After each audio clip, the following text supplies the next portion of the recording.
अस्सलाम वालेकुम व्यूअर्स, मैं हूँ शाकिर सोलंकी। व्यूअर्स, आज हम बात करेंगे कि गुज़श्ता रोज़ सिंध के तकरीबन 1 दर्जन के करीब सूबाई वुज़रा आए थे इस्लामाबाद और उन्होंने प्रेस कॉन्फ्रेंस की।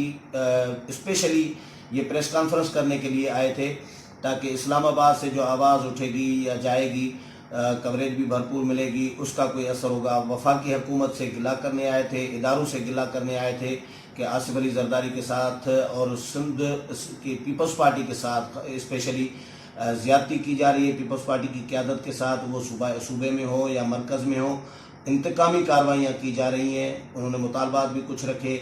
फिर सिंध में फॉरवर्ड ब्लॉक के हवाले से भी बातें चल रही थी और ये भी इतलात आई थी कि आगा सराज दुरानी को इस्तेमाल किया जा रहा है, जो स्पीकर हैं सिंध असम्बली के। हालांकि आप आगा सराज दुरानी आसिफ अली जरदारी के बहुत ही क्लोज तरीन दोस्त भी रहे हैं, एतमाद वाले, लेकिन उनको इस्तेमाल किया जा रहा है। उन्होंने कोई राब्ते भी किए थे मेम्बरान से फॉरवर्ड ब्लॉक बनाने के लिए, जो हमारे ज़राए हैं उन्होंने ये बताया है। और मेम्बरान ने फिर बिलावल भुट्टो जरदारी को आके बताया इजलास में कि आगा सराज दुरानी ने हमारे साथ रब्ता किया है कि हम नया फॉरवर्ड ब्लॉक बनाएं।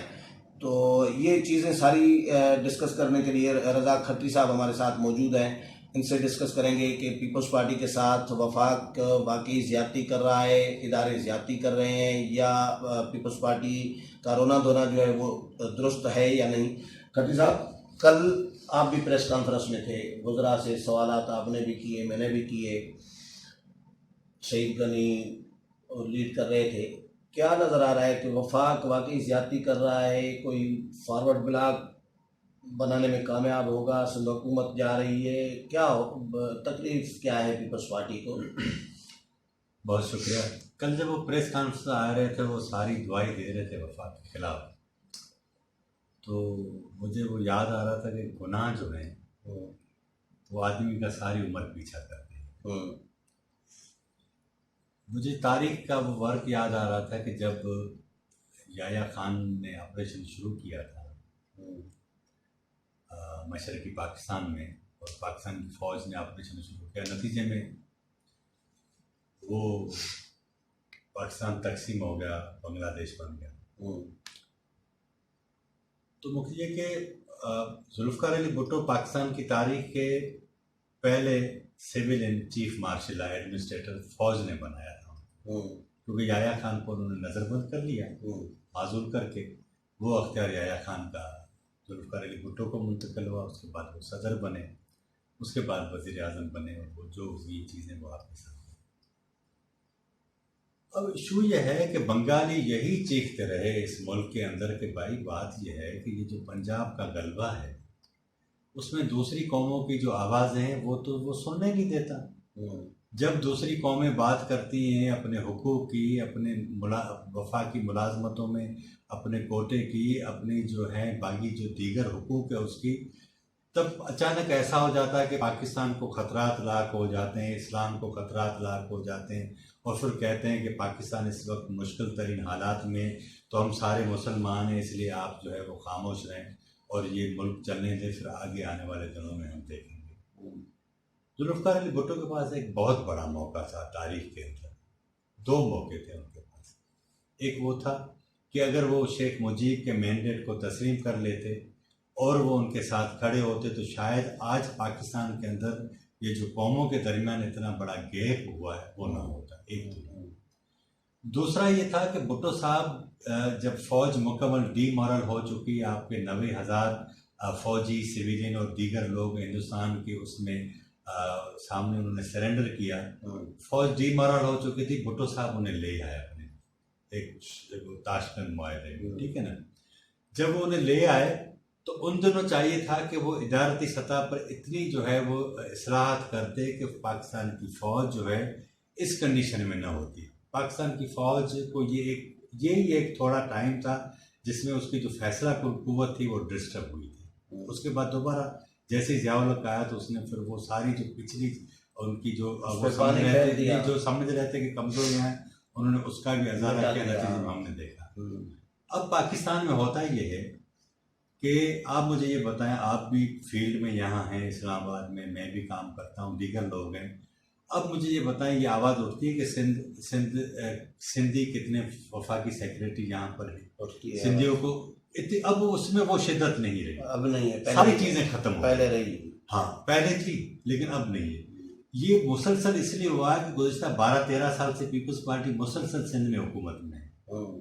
इसका मकसद ये है कि पहले वो आवाज़ आती थी, अब वो आवाज़ हो गई बंद। तो इसका मतलब ये डील किसने की?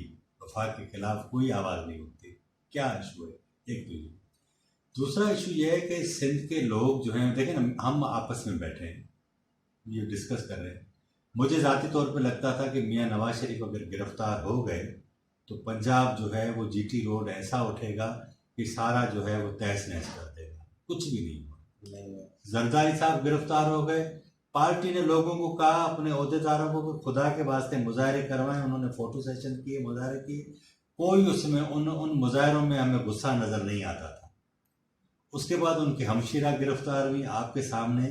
तो इसका मकसद ये है कि आम आदमी की जो अटैचमेंट लीडरशिप के साथ होती है वो तो हो गई ख़त्म। ठीक है ना? सही है। अब मुझे ये बताएं, आप आए वफाक के जो है वो कहने की बात ठीक है, मैंने कल उनसे ये कहा ना कि क्या आप 71 की तरह अब पहली बार आए हैं इधर या अब आखिरी बार कहने आए? ये आपने बिल्कुल हाँ। सही किया। तो अब इशू ये है कि वो भी इस मेरी बात को समझ रहे थे। उन्होंने कहा नहीं हम पाकिस्तान से मोहब्बत करते हैं। भाई मसला ये है कि पाकिस्तान से नफरत तो कोई भी नहीं करता, इशू ये है कि इसको चलाया किस तरह जाएगा, यही डिबेट होती है ना। अब इशू ये है कि पाकिस्तान पीपल्स पार्टी, अब मुझे ये बताएं, हम आपस में बैठे हैं, इनकी हालत ये हो गई है कि कश्मीर के मामले पर उनका जो नैरेटिव है वो पार्लियामेंट के अंदर एक वो जो हमारी इस्टेब्लिशमेंट का उनके साथ खड़े होते हैं, लेकिन जहाँ दीगर दूसरी जगहों पे सेमिनार होते हैं उधर वो कहते हैं कि नहीं, कश्मीर का मामला कश्मीरियों की राय से हल होना चाहिए। तो फिर आप उन दिनों पार्लियामेंट के जॉइंट सेशन के अंदर जब वो वजीर खारजा नारे लगवा रहे थे कि कश्मीर बनेगा पाकिस्तान और आप उसके सिग्नेटरी थे, तो आप उस वक्त जो है वो इख्तिलाफ करते। इशू ये है कि हमारी जो पॉलिटिकल फोर्सेज हैं वो क्या करती है कि जब अपने गले में फंदा फंसता है तब उन्हें सारी चीज़ें याद आती हैं। मशरकी पाकिस्तान भी याद आता है लोगों को, सिंध कार्ड याद आता है। अच्छा, अब सिंध कार्ड की बात, अच्छा वो आपने याद दिलाया। 18वीं तरमीम के बाद आपको याद होगा पीपल्स पार्टी 88 में सिंध में कौम परस्त जमातें बड़ी ताकतवर हुआ करती थी। बिल्कुल ठीक है ना। अच्छा, उनकी ताकत के पीछे भी हमारी इस्टेब्लिशमेंट थी, इसलिए ताकि पीपल्स पार्टी को जो है वो उसकी आवाज़ को कमज़ोर किया जा सके। लेकिन आहिस्ता आहिस्ता हमने देखा कि मोहतरमा की शहादत के बाद कौम परस्त जमातों वाला काम खुद पीपल्स पार्टी ने अपने हाथ में ले लिया। एक तरफ तो उन्होंने ये किया कि क्योंकि सारे अख्तियारात उनके पास आ गए तो लोकल बॉडी सिस्टम के ज़रिए उन्होंने जो कौम परस्त जमातों के लीडरशिप थी उनको देना शुरू किया ताकि वो खामोश हो जाए, क्योंकि कौम परस्त जमातें सिंध में एक अच्छा प्रेशर ग्रुप थी। वो प्रेशर ग्रुप अब वो इन्होंने पहले ख़त्म किया और उनका जो नैरेटिव है खुद ले लिया। अब जब वफाक के साथ मसला आता है तो सबसे बड़े कौम परस्त ये बन जाते हैं। अब इशू ये है कि भाई अगर सिंध के कौम परस्त आप बनते हो और सिंध के लोगों को जो आपने डंडा दिया हुआ है, मुझे ये बताएं कि इन 10-12 सालों में सिंध का कौन सा शहर है जो आप दिखाने के लायक हो, जो आपने बनाया और लोगों को कहें और दावत दें कि आएँ, हम आपको दिखाते हैं कि ये हैदराबाद है, ये कराची है। आपसे सिंध के शहर साफ़ नहीं होते, आपके सिंध की नहरें जो है उनकी सफाई नहीं होती, पानी टेल एंड तक जाता नहीं, सारी एग्रो बेस्ड आपकी जो है वो इकोनॉमी है वो बिल्कुल तबाह हो चुकी है। वो इसलिए तबाह हो चुकी है कि दरमियान में जहाँ जहाँ अच्छी ज़मीनें वो रईस बड़े ने ले ली, अब लोग क्या करेंगे। तो इस सारी सूरत हाल में ये मैं ज़ाती तौर पर समझता हूँ उनकी बातें में बड़ा सहर था, लेकिन प्रैक्टिकली आप देखें, बिलीव करें, आपको मैं आज एक छोटी सी एक मिसाल देता हूँ, आप तजर्बा करें। आप जरदारी साहब के हक में एक पोस्ट रखें फेसबुक के ऊपर, फिर आप देखेंगे लोग आपके साथ क्या असर करते हैं। इशू ये है कि पीपल्स पार्टी के खुद अपने जो पार्टी के लोग हैं ना वो भी उनकी जो है वकालत में सामने नहीं आते। तो इसका मतलब ये कि आपकी जो हिमायत है, वोट तो आप ले आते हैं इसलिए कि सामने वो फोर्सेज हैं जो इनसे भी बदतर हैं, ठीक है ना, डिक्लेयर्ड बदतर है। वोट आपको लोग देते हैं, लेकिन इशू ये है कि आपने वो ऐसा कौन सा काम कर लिया कि लोग आपके लिए सड़कों पे निकल आए लोग, इस्लामाबाद के जो हुक्मरान हैं उनको कहें कि उन्होंने जरदारी साहब के साथ बड़ी ज्यादती की। जिस दिन जरदारी साहब गिरफ्तार हुए, जिस दिन फरियाद गिरफ्तारी में, आप बिलीव करें, आप सोशल मीडिया पे जाएं, आपको अंदाजा हो जाएगा कि ये लोगों का क्या रिएक्शन। मुझे याद है आपने जिस तरह कहा ना कि जरदारी साहब के पार्टी के लोग भी उनसे मतलब वो उनकी वकालत नहीं करते। मुझे याद है कुछ साल पहले जब हुकूमत में थी, मेरा ख्याल है या नून लीग का दौर था, ये दुबई में 2 दिन इजलास हुआ था। उसमें नदीम अफजल चंद, कायरा, खुर्शीद शाह समेत सब ने नदीम अफजल चंद के अल्फाज थे जरदारी साहब को मीटिंग में कि हमने बीबी की तस्वीर के नीचे, पोस्टर के नीचे हमने इलेक्शन लड़ा है हमेशा, आपकी तस्वीर के नीचे, पोस्टर के नीचे हम इलेक्शन नहीं जीत सकते। ये उनको कहा गया था, इसलिए आप साइड पे चले जाएं,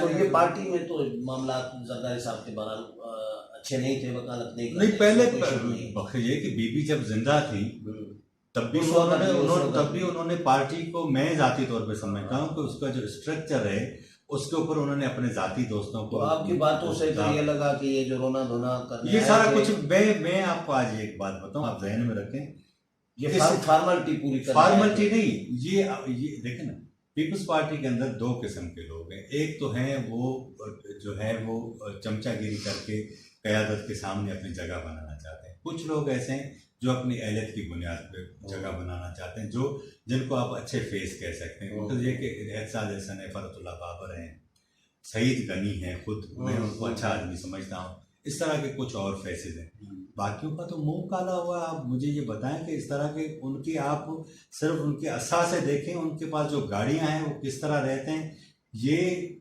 इनको तनख्वाहों से इनसे नहीं मिली, ये सिंध की तरक्की के पैसे हैं जो इन्होंने खाए हैं।